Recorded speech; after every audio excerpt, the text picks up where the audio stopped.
Hello, wonderful entrepreneur. It's Tash Corbin here, and welcome to another episode of the Heart-Centered Business Podcast.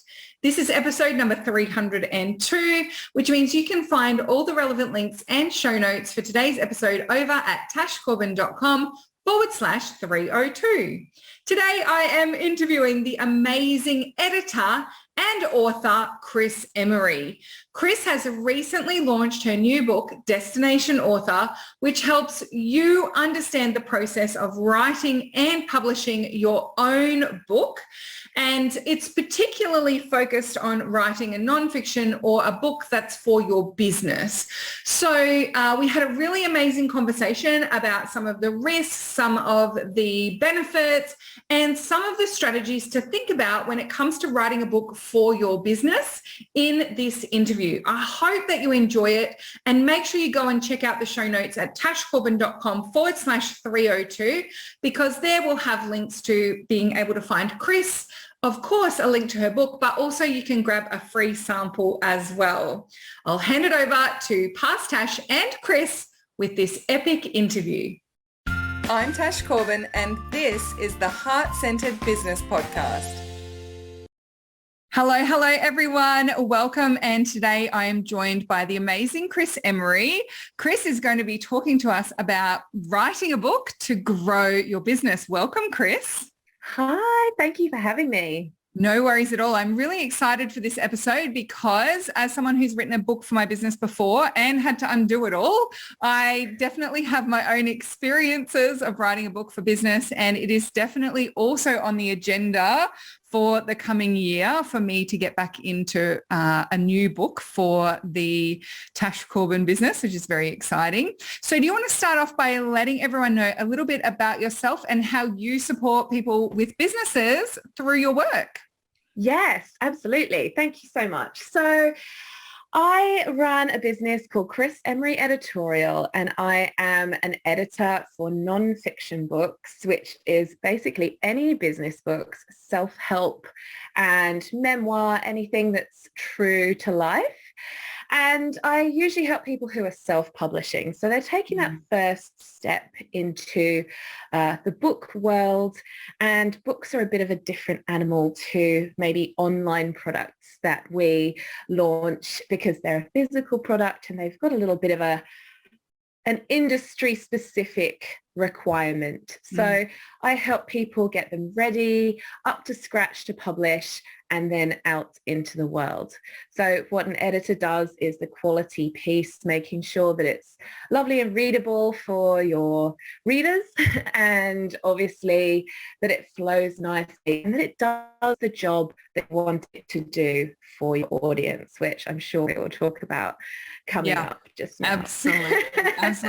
And in my time, I have definitely seen books that have benefited people's businesses and books that haven't necessarily been up to the mark. And the difference is very noticeable. So why don't we dive in first and look at, like, why would you as a business owner want to write and publish your own book? Let's start with like the big question first. Why would you do this?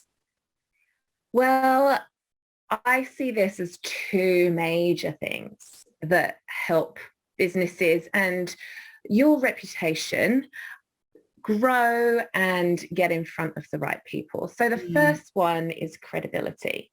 Yeah. Now, before we jump to conclusions about what that looks like, just because you've written a book doesn't make you credible. So let's just first of all get that out of the way. You may very well, and you've just mentioned it, Tash, you may very well see books out there that actually do your reputation, or do the person's reputation who's published them, more damage than good. But ideally, a great book should help your platform grow, because it stands you apart from the average Joe who is running their business. So number one is credibility. And the other one is it's a nice low-cost way of introducing people to you, just very much like a freebie or a lead magnet on your website, but with the added bonus that you are asking for a sale. So you're getting people Mm. used to purchasing from you. So Yeah. it's a low price point product that also does your reputation a lot of favors if you do it really well. Yeah, yeah, absolutely. I agree with you wholeheartedly on that one. And I think that there's a lot more in terms of some of the tiny little benefits as well, like Oh, clarifying your own process by having to go through the process of putting it in order and, practicing speaking to your audience in a way that moves them forward without you being able to sit and read it to them. So, I think for a lot of people, it helps us to step into supporting our audience with a passive product, and also like really unpacking what it is that we do with people and how we serve people, in a way that people can go through that process on their own by reading your book. So yeah, there's lots of other little benefits too. Absolutely. And that piece of clarifying what you do for yourself, is such a huge growth curve that sometimes people think it's worth writing a book just to tell their story. And there's like a phrase in the industry that the first draft is for you and the subsequent drafts are for your audience, because first you're writing the book for yourself, for your business, to know what you're about, to get everything clear in your mind. And then as you refine and refine and refine it, it becomes more and more and more about the end consumer. So the I suppose benefits of having a book out in the world are all those growth things that we mentioned earlier, but there are so many benefits that come from the process of writing it while you're still in it. Yeah, absolutely. Yeah. And so what would you say are some of the more common challenges people have when it comes to actually writing and publishing a book? Well, you'll probably be really pleased to hear this because I'm going to say strategy. Having thought it through is something that lots of people don't do. So a lot of people think that the book process, I would say the challenge is not knowing the process well enough and starting in the middle. A lot of people think writing a book starts with writing, but it doesn't. It starts a long time before that with testing your idea, making sure it has legs, making sure that it's going to do the job you want it to do.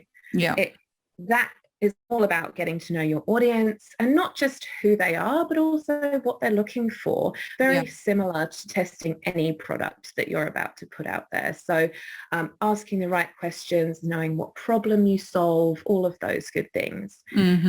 And then there's a lot of the process that is really planning the book. So making sure that your content is in a logical order, and making sure that you plan your time and you know realistically how long this is going to take, that you're not going to write it in a weekend, please.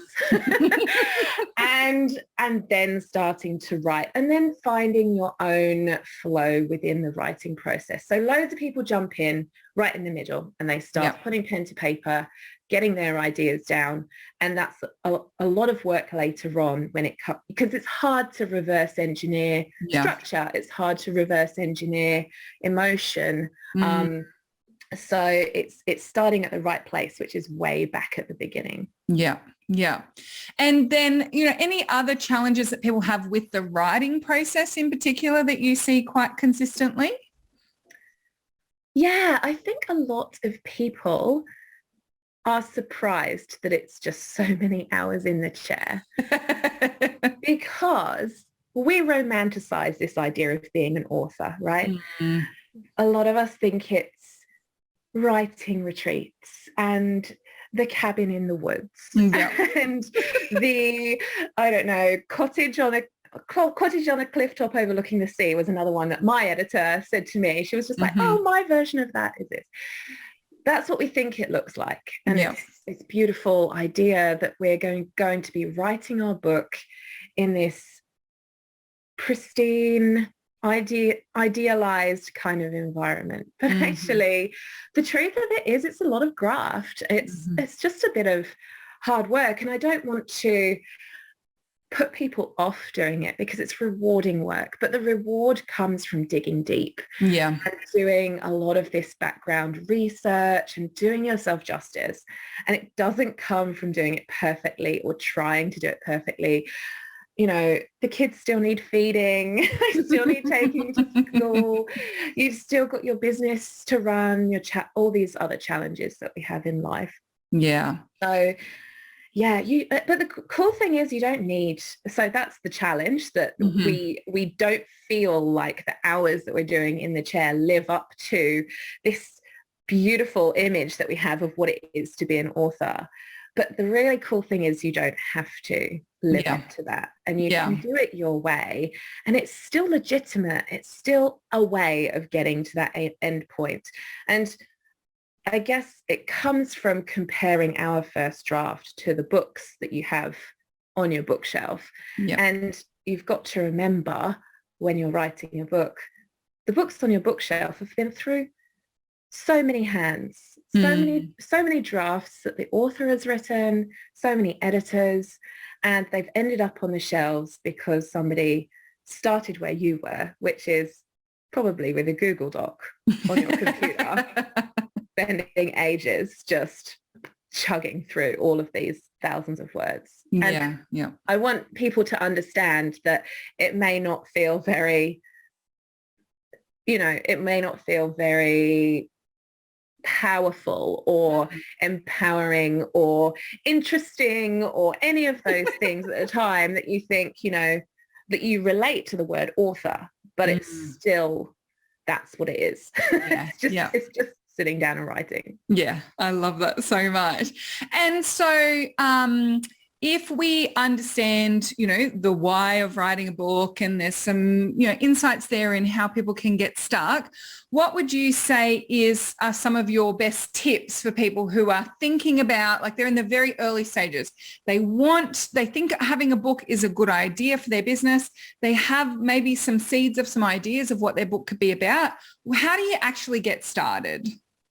So one thing that people fail to do that is absolutely essential is mapping it out, especially for memoir writers. So a lot of memoir writers, memoir is writing your own personal story with a theme or a lesson that you're sharing at the end, or throughout, I suppose. A lot of people think that they can just do it in chronological order, that in the order that it happened to them. But as the author, it's your job actually to do some of that processing for your audience. So not making them work hard for it. So yes, the structure might be following the same main milestones or steps or whatever it is that you teach in your signature program or signature process. It might be following the course of your life story if that's the kind of book that you're writing.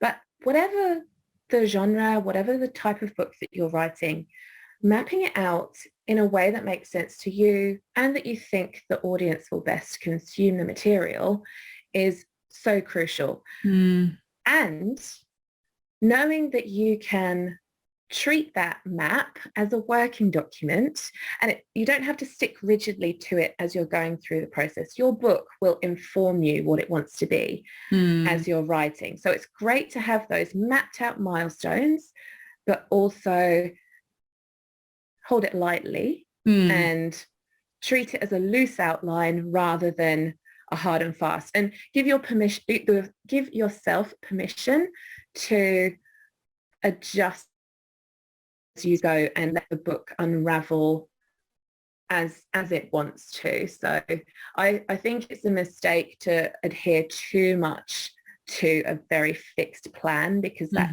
stifles your creativity. But I also think it's a mistake to not plan at all, because you can just go off piste, and then you really want the book to be useful to the person reading it. They're picking it up because they have a need or a problem or a curiosity or whatever it is. And your job is to deliver on what you've promised. And well-structured books do such an epic job of taking people through that process. And I find sometimes I get to the end of a really well-written memoir, well-written book, and I don't realize just how much it's helped me until it starts to all come together at the end. And I think, wow, that's such a beautiful structure. A great example for me was, I don't know if you're familiar with the book of Golden Dust by Samantha Wills. Oh, no. So it's a memoir about her having a jewelry business, and she's, a beach girl from Australia.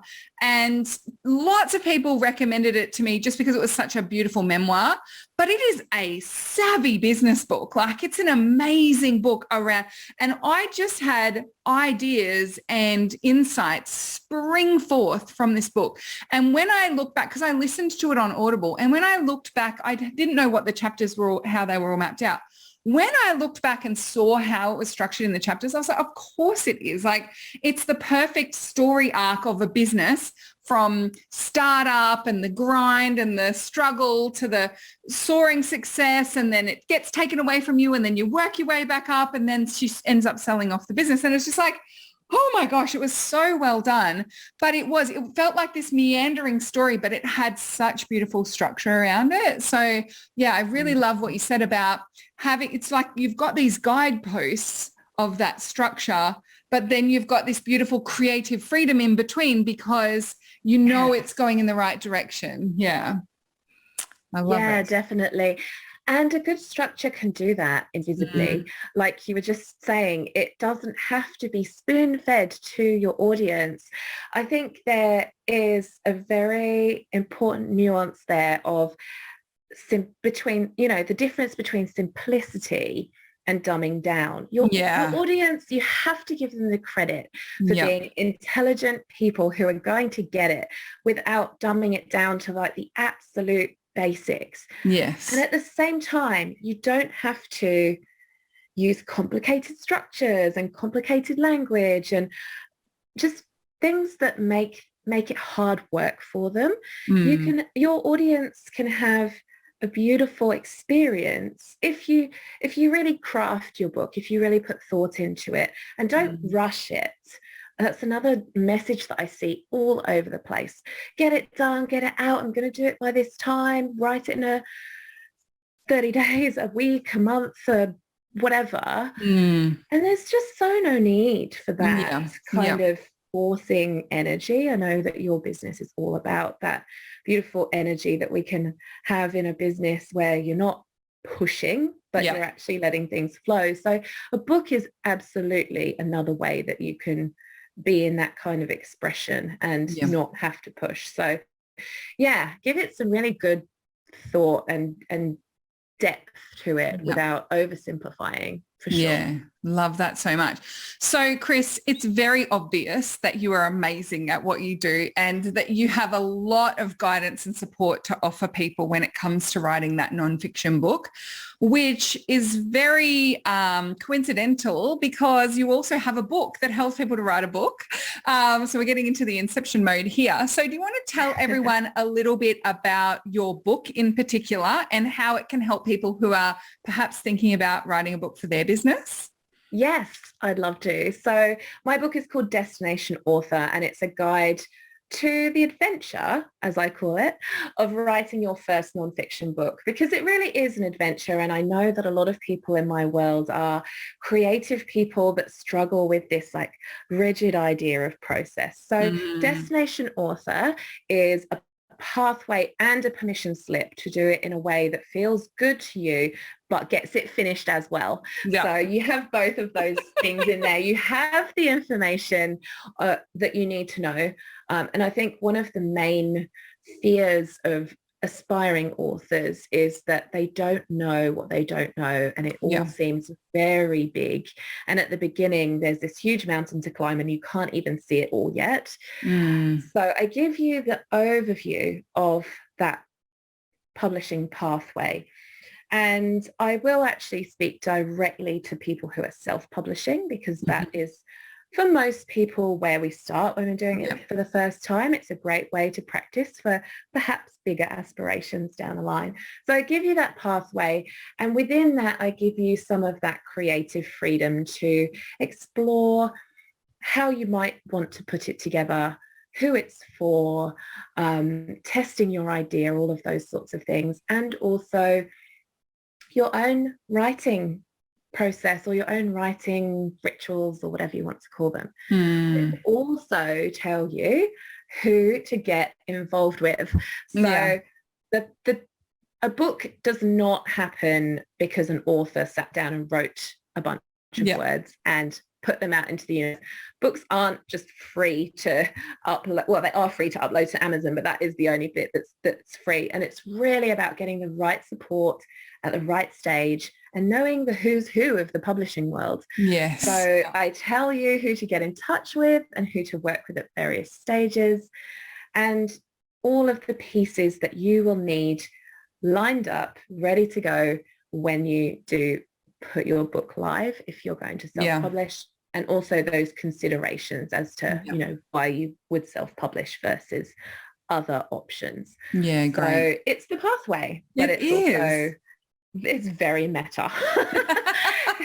Writing a book about writing a book is not the easiest thing to tackle, because I feel like I have to do the best practice version. So a lot of stuff coming up for me right now in telling people how to go about it. But yeah, those insights into the publishing world and the writing world and how to make it happen and actually get to the finish line are so crucial when you're standing at the beginning, wondering not only if you should write this book, but how the heck you're going to make that happen. So yeah, I just wanted to shine a light on those things because it is slightly outside of our normal online business world, I suppose. Yeah. And I also just want to say quickly that because writing a book feels like such a big thing and it's a big unknown, there are a lot of people who like to take advantage of people who want to write books. I'm just going to say that out loud. Like, there's so many places or people or organizations that will charge you thousands and thousands of dollars and say that they'll take care of everything, when actually it's a shortcut process that doesn't actually create a quality book, or it's a quick launch process that doesn't actually support you in promoting your book and ensuring it's got readership. I've seen so many people waste thousands and thousands of dollars trying to write a book in a weekend, and the book product ends up being terrible or doesn't do its job, or an all-in-one service where the editing is miserable, like it's terrible editing. It's maybe a good spell check, but sometimes not even that. You know, there are so many ways that people can convince you they'll take care of everything and then they don't. And I love, Kris, that this book is such an affordable way for people to know what to look out for and to be able to understand all of the different roles that go into supporting you to get your book out there and getting a great book out there. And so people can be informed stepping into this space rather than just handing over $20,000 to someone who says, I'll take care of it. You'll get 200 books and you'll be a published author. Woohoo, your business will grow. And I see this happen over and over again. And you know, just do the math on that. You paid $100 a book for a book, right? I was like, yep. And now what, right? And so many people have spent that amount of money and they end up with the books, but they don't actually have a book that does its job. They don't have a book that they're necessarily proud of, or they haven't actually been strategic about the book that they write in the first place or the way that they grow their audience and platform for that book. So it doesn't do any of the things that they were promised it would do. Yes, they have the book, but it doesn't actually do the things that they thought it would do. So I'm really, really excited that this book is coming out. And I also understand that you're giving us a free sample of, in particular, the bits that can stop us and the pitfalls that can get in our way. Do you want to tell everyone a little bit about your free sample? Absolutely. So Chapter 1 of the book outlines all of the pitfalls and BS beliefs that come in when you are an aspiring author just about to embark on this journey to being a first-time author. And those pitfalls, as you said, include people taking advantage because they know how badly you want this. Like, writing a book is up there with those real life milestones. And when you want it, you usually want it really badly. And I I go through some of those very common pitfalls, as well as just giving you a bit of a heads up that people can exploit that. So there's a bit more, there's obviously a lot more detail in the chapter itself that I'm giving away, and that is a song, and that basically sets the scene for the book. Like, those are the things that I am trying to help you avoid running into along the journey. And I don't want to be super prescriptive in the journey that I'm going to give you, because that's what some of these programs do. They sell you a blueprint of how they became a best-selling author after they did it once. And as an editor who has seen over 100 books being created, I know that there is not one way of doing it, because all of those people have gotten to the finish line in their own way with the support of service providers who have, you know, helped them do an aspect of the process. And that's actually what you really need. Somebody to hold your hand through it. And it doesn't have to be one-on-one. There are good programs out there, but beware of anybody telling you there is a right way to write a book, a right way to publish a book, or that there are certain steps to becoming a bestseller, because any kind of blueprint or template, the fact that there are so many blueprints or templates is a little bit of a red flag to me. If there really was one, or if there really was that many, you know, obviously that goes to show that that you can do this lots of different ways, and that your way is valid as well. So those pitfalls or common misconceptions are in that first chapter, and it's definitely a starting point for anybody who's looking to do this, because you'll see basically what not to do and then go from there. But of course that doesn't mean that there aren't a lot of really good education pieces out there, and that there aren't things that you do need to know. But the important thing is that you don't basically get sold a load of rubbish. And like you said, you know, there are people who are exploiting that real desire, which is a big shame. And I am usually the person who has to mop up that mess, because you know, the editing that it was supposedly included wasn't up to scratch. And you know, if you can't stand behind the book with conviction, you will not do the best job of putting it out there and standing in those author shoes and being, you know, being able to, with conviction, really put it out there. So you need to have that confidence, and that's what editing and all the other people that you get involved in the process can do for you. And Kris and I have had some epic big conversations about the mop-ups, because Kris has mopped up in terms of the book quality and the editing and the structure and all those sorts of things. And then I come in and mop up in terms of the strategy and the sales strategy and the marketing and all of those pieces, because none of it was actually taken care of the way that they thought it was. So, you know, we've both seen the impact and the devastation that happens when one of those, you know, when that project doesn't go the way that you thought it would, or when you're left with something that feels like it wasn't what you thought it was going to be. So we're both very experienced in this space, and we've had some big juicy conversations about it for sure. So if you are listening along and you're ready to buy the book, or you'd like to see the free sample, make sure that you come along to the show notes of today's episode, tashcorbin.com/302. I'll make sure we have a link there to Kris's book, Destination Author, and also that free chapter sample, so you can check it all out, and just make sure you're avoiding some of those common challenges and pitfalls when getting your book out there. Now, Kris, I want to say a big thank you for being on the podcast today. And to close us off, I would love to know if there was one thing that I could quote you on about being an author or destination author, what is it that you would like me to say?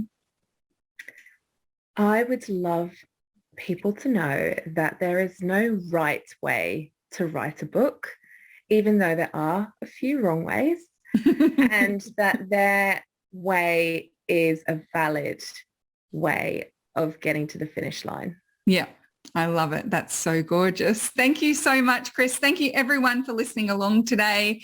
Don't forget to go and check out those show notes, tashcorbin.com/302. And until next time, we cannot wait to see you shine. And hopefully we can't wait to see your book as well. Thanks everyone. Bye for now. Would you like more tips, tools and resources to help you grow your heart-centered business? Head to tashcorbin.com today.